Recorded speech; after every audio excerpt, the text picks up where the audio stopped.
ഒരിക്കലും ഒരു രാജ്യത്തിന്റെ ആഭ്യന്തര കാര്യങ്ങളിൽ ഇടപെടുവാനോ ആ രാജ്യത്തെ നശിപ്പിക്കുവാനോ ആഗ്രഹിക്കുന്ന ഒരു രാജ്യമല്ല ഭാരതം എന്ന് പറയുന്നത്. നമ്മൾ ആണവായുധം ഉണ്ടാക്കുവാനുള്ള ശേഷി 1950-കളിൽ തന്നെ ആർജിച്ചിട്ട് പോലും അണവായുധം വേണ്ട എന്ന് പറഞ്ഞ് സ്വയം അതിൽ നിന്ന് വിട്ടുനിന്ന രാജ്യമാണ് ഭാരതം. 1974 വരെ നമ്മൾ അങ്ങനെ പോയി. പിന്നീട് പല സമ്മർദ്ദങ്ങളെ തുടർന്നാണ് നമ്മൾ ആദ്യത്തെ ആണവായുധം പരീക്ഷിക്കുകയും 1998-ൽ രണ്ടാമത്തെ ആണവ വിസ്ഫോടനത്തിലേക്ക് പോവുകയും ചെയ്തു. അപ്പോഴും നമ്മൾ പറഞ്ഞത് എന്താണ്? This is not an explosion. ഇതൊരിക്കലും ഒരു എക്സ്പ്ലോഷൻ അല്ല, ഇതൊരു ഇംപ്ലോഷൻ ആണ്. ഇത് സ്വയം പ്രതിരോധത്തിന് വേണ്ടിയുള്ളതാണ്, നമുക്ക് വേണ്ടിയുള്ളതാണ്, സുരക്ഷയ്ക്ക് വേണ്ടിയുള്ളതാണ്. ഞങ്ങൾ ആദ്യം ഒരിക്കലും ഒരു രാജ്യത്തിനെതിരെ ആണവായുധം പ്രയോഗിക്കില്ല, അതുപോലെ തന്നെ ആണവായുധം കൈവശം വയ്ക്കാത്ത മറ്റൊരു രാജ്യത്തിനെതിരെ ഞങ്ങൾ പ്രയോഗിക്കില്ല എന്ന് പറഞ്ഞ രാജ്യമാണ് ഭാരതം.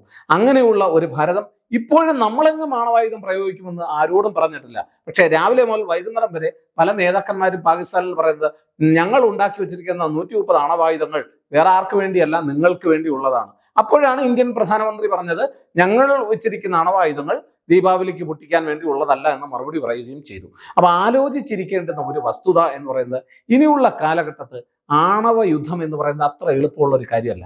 പാകിസ്ഥാനെ സംബന്ധിച്ചിടത്തോളം പാകിസ്ഥാൻ വിചാരിച്ചിരുന്നത്, പ്രത്യേകിച്ച് അസീം മുനീറിനെ പോലെയുള്ള തീവ്രവാദികൾ വിചാരിച്ചിരുന്നത്, ഉടൻ തന്നെ ചൈന സഹായത്തിനെത്തും, ഉടൻ തന്നെ ഇതര രാജ്യങ്ങളെത്തും, ഇന്ത്യ അന്തർദേശീയ സമ്മർദ്ദത്തിന് വിധേയമാക്കും, ഇന്ത്യയിലെ സ്ലീപ്പർ സെല്ലുകളെല്ലാം ആക്റ്റീവാക്കാം, ഇന്ത്യയുടെ പല ഭാഗങ്ങളിലും കൃത്യമായവരുടെ മിസൈൽ എത്തും, അതുകൊണ്ടൊക്കെ ഇന്ത്യയെ തകർത്ത് തരിപ്പണമാക്കാം എന്ന് വിചാരിച്ചിരുന്നുവെങ്കിൽ, നമ്മൾ സാധാരണ പറയുന്നൊരു ചെല്ലുണ്ടോ, ഗ്രൗണ്ട് ഉണ്ടെങ്കിലല്ല കളിക്കാൻ പറ്റൂ. പാകിസ്ഥാനെ സംബന്ധിച്ചിടത്തോളം അവരുടെ വ്യോമയാന സംവിധാനം മുഴുവൻ തകർത്തു വയ്ക്കുക. ഇനി മറ്റേതെങ്കിലും തരത്തിലുള്ള ഒരു ശ്രമത്തിന് മുതിർന്നാൽ INS വിക്രാന്ത് നാവികസേന എന്തിനും തയ്യാറായി നിൽപ്പുണ്ട് എന്നുള്ള കാര്യം മറന്നു പോകരുത്. മാത്രമല്ല, ഒരൊറ്റ മിസൈൽ പോലും കൃത്യമായ ലക്ഷ്യത്തിലെത്തിക്കുവാൻ പാകിസ്ഥാന് കഴിഞ്ഞില്ല എന്നുള്ള അതിഭീകരമായ നാണക്കേട് വേറെയും. ഇനി എന്ത് ചെയ്യാനാകും എന്നുള്ളതാണ് എല്ലാവരും ഉറ്റുനോക്കുന്നത്.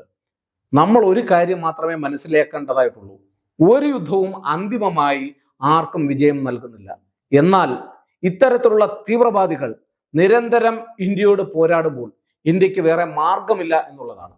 തങ്ങളുടെ പൗരന്റെ സുരക്ഷയും സമാധാനവും ഒരു രാജ്യത്തിലെ ഭരണാധികാരിയെ സംബന്ധിച്ചിടത്തോളം ഏറ്റവും പ്രധാനപ്പെട്ടതാണ്. അസീം മുനീറിനെ പോലെയുള്ള തീവ്രവാദികളായ സൈനിക നേതാക്കളുടെ മുമ്പിൽ അടിയറ വയ്ക്കാനുള്ളതല്ല ഇവ എന്ന് നാം മനസ്സിലാക്കണം. അവിടെ ബലൂജ് ആർമിയും ഒരു ഭാഗത്ത് ബലൂജ് ലിബറേഷൻ ആർമി, അത് 2000-ൽ KGB ഉണ്ടാക്കിയതാണ്. അവിടെ ബലൂചിസ്ഥാൻ പ്രദേശത്ത് ഈ ചൈനയും അതുപോലെ തന്നെ പാകിസ്ഥാനും ഒക്കെ ചേർന്ന് അവിടുത്തെ ധാതു നിക്ഷേപം ഭയങ്കരമായി ചൂഷണം ചെയ്തു കൊണ്ടുപോയപ്പോൾ അതിനെതിരെ ആ പ്രദേശത്ത് സമാധാനത്തിന്റെ വെള്ളരിപ്രാവുകളായി പറന്നിറങ്ങാൻ ശ്രമിച്ചവരാണ് ഈ ബലൂജ് ലിബറേഷൻ ആർമി. സമാധാനം എന്ന് ഞാൻ പറയുന്നത് അവരുടെ ജനതയെ സംബന്ധിച്ചിടത്തോളം അതിനവർ തെരഞ്ഞെടുത്ത മാർഗം എന്ന് പറയുന്നത് അക്രമത്തിന്റെ മാർഗമാണ്. അവർ തീർച്ചയായിട്ടും സൈന്യങ്ങളെയാണ് പ്രധാനമായും ലക്ഷ്യമാക്കുന്നത്. ഇപ്പോഴും ഇന്ത്യക്കെതിരെ ഈ നിലപാട് പാകിസ്ഥാൻ എടുത്തിരിക്കുന്ന സമയത്ത് പോലും അവിടെയുള്ള 12 പട്ടാളക്കാരെ ട്രക്കിൽ പോകുമ്പോൾ അവർ വിദൂര നിയന്ത്രിത റിമോട്ട് ഉപയോഗിച്ച് നശിപ്പിച്ചു എന്നുള്ള വാർത്ത പാകിസ്ഥാൻ 9 പേര് മരിച്ചു എന്ന് പറഞ്ഞു. പക്ഷെ അവരുടെ ആ വീഡിയോയിൽ തന്നെ 12 പേര് വളരെ വ്യക്തമാണ് എന്നുള്ളതാണ്. ഒരു കാര്യം ഉറപ്പാണ്, നിരന്തരമായുള്ള ഈ തെറ്റായ വാർത്തകൾ പ്രചരിപ്പിക്കുന്നതിലൂടെയും ഗീർവാണങ്ങൾ മുഴക്കുന്നതിലൂടെയും ഒന്നും ഒരു രാജ്യത്തെ ജനതയെ മുന്നോട്ട് കൊണ്ടുപോകാൻ കഴിയില്ല എന്നുള്ളത് അസീം മുനീറിനെ പോലെയുള്ള തീവ്രവാദികൾ മനസ്സിലാക്കുന്നത് നല്ലതാണ്.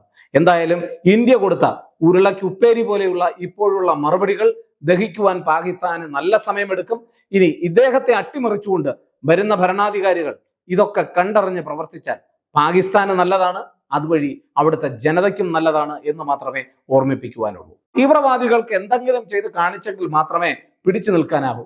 ഇനിയും അവർക്കൊന്നേ ചെയ്യാനാവൂ, നിരായുധരായ ജനങ്ങളുടെ മുന്നിൽ, സ്ത്രീകളുടെയും കുട്ടികളുടെയും ഒക്കെ മുന്നിൽ പോയിന്റ് ബ്ലാങ്കിൽ നിർത്തി എന്തെങ്കിലും ചെയ്യുക. അതിനപ്പുറത്ത്, കാരണം അതിന് ധാരാളം സ്ലീപ്പർ സെല്ലുകൾ ഇപ്പോഴുമുണ്ട്, പാകിസ്ഥാൻ വളർത്തിക്കൊണ്ടുവന്ന സ്ലീപ്പർ സെല്ലുകൾ. അവയെ ഇല്ലാതാക്കുവാനാണ് ഇന്ത്യ പരമാവധി പരിശ്രമിക്കുന്നത്. പക്ഷേ പാകിസ്ഥാൻ മണ്ണിൽ നിന്നാണ് ഇനിയും അത് ഓപ്പറേറ്റ് ചെയ്യുന്നതെങ്കിൽ പാകിസ്ഥാൻ എന്നൊരു രാഷ്ട്രം തന്നെ ഭൂമുഖത്തിൽ ഉണ്ടാവില്ല എന്ന് നിരന്തരമായി നമ്മൾ ഓർമ്മപ്പെടുത്തുകയാണ്. നമ്മുടെ ഒരു രാഷ്ട്രീയ നേതൃത്വവും ഒരു സൈനിക നേതൃത്വവും ഒന്ന് ആലോചിച്ച് നോക്ക്, പാകിസ്ഥാനിൽ എത്ര തരത്തിലുള്ള അഭിപ്രായങ്ങളാണ് ഉയരുന്നത്. അവിടുത്തെ രാഷ്ട്രീയ നേതൃത്വത്തെ സൈനിക നേതൃത്വം തള്ളി പറയുന്നു, സൈനിക നേതൃത്വത്തെ അവിടുത്തെ തീവ്രവാദ ഗ്രൂപ്പുകൾ തള്ളി പറയുന്നു. ഇവിടെ കൃത്യമായി ഒരു ജനാധിപത്യ രാഷ്ട്രത്തിന്റെ പ്രത്യേകത അറിയാലോ, അമ്മയെ തെല്ലിയാലും രണ്ടു പക്ഷം എന്ന് പറയുന്നത് പോലെ ഏത് അഭിപ്രായത്തിനും ഏത് കാര്യത്തിനും 3ഉം 4ഉം 5ഉം അഭിപ്രായങ്ങൾ ഉണ്ടാകുന്ന ഈ ഭാരതത്തിൽ ഇത്തവണ പ്രതിപക്ഷവും ഭരണപക്ഷവും ഇതര കക്ഷികളുമെല്ലാം ഒറ്റക്കെട്ടായി നിന്നുകൊണ്ട് പറഞ്ഞു ഇതിനെതിരെ ശക്തമായി തിരിച്ചടിക്കും. ഇത് ഭാരതത്തിൽ നിന്ന് ഉയരുന്ന ഐകകണ്ഠേന ഉയരുന്ന തീരുമാനമാണെന്ന് പാകിസ്ഥാനെ നമ്മൾ ഓർമ്മപ്പെടുത്തി. പാകിസ്ഥാന് വിശ്വാസം വന്നില്ല, കൊണ്ടപ്പോൾ മതിയായി. ഇപ്പോൾ പാകിസ്ഥാനെ സംബന്ധിച്ചിടത്തോളം ആരാണ് സൈന്യത്തെ നിയന്ത്രിക്കുന്നത് എന്നുള്ള കാര്യത്തിൽ പോലും അഭിപ്രായ വ്യത്യാസമാണ്. അക്കാര്യത്തിൽ പോലും തീരുമാനം എടുക്കാൻ കഴിയാത്ത പാകിസ്ഥാനാണ് ഭാരതത്തെ തീർക്കാനായി വരുന്നത് എന്നുള്ളത്.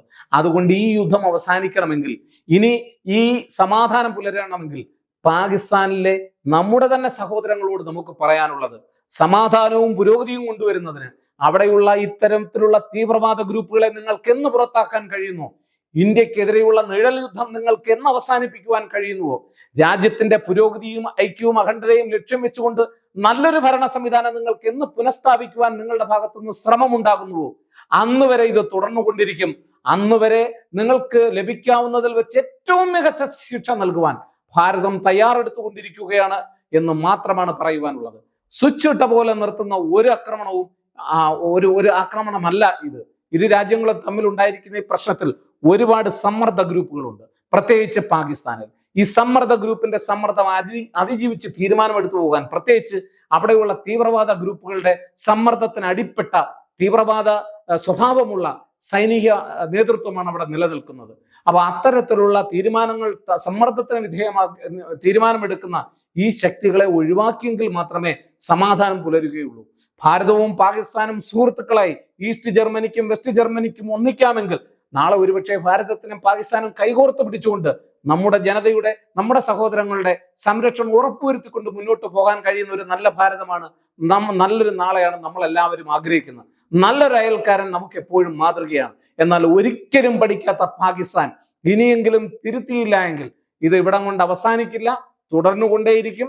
ഇനി പാകിസ്ഥാന് ലഭിക്കുന്ന മറുപടികൾ നേരത്തെ നമ്മൾ പ്രധാനമന്ത്രി സൂചിപ്പിച്ചതുപോലെ ജലവും രക്തവും ഒരുമിച്ചൊഴുകുകയില്ല എന്ന് ഓർമ്മപ്പെടുത്തിക്കൊണ്ട്, എപ്പോഴാണോ നിങ്ങൾ സമാധാനം ആഗ്രഹിച്ച് നല്ലൊരു രാഷ്ട്രമായി ഇന്ത്യയോട് പെരുമാറുന്നത്, അക്കാലഘട്ടത്തിൽ മാത്രമേ ഇനി ഇന്ത്യയിൽ നിന്ന് നല്ലൊരു തീരുമാനം നിങ്ങൾക്ക് അനുകൂലമായി മാറാൻ സാധ്യതയുള്ളൂ എന്ന് ഓർമ്മപ്പെടുത്തിക്കൊണ്ട് ശാന്തി പുലരുവാനുള്ള ശ്രമങ്ങൾ ഇരുഭാഗത്തും ഉണ്ടാകട്ടെ എന്ന് പ്രാർത്ഥിച്ചുകൊണ്ട് നിർത്തുന്നു. നന്ദി.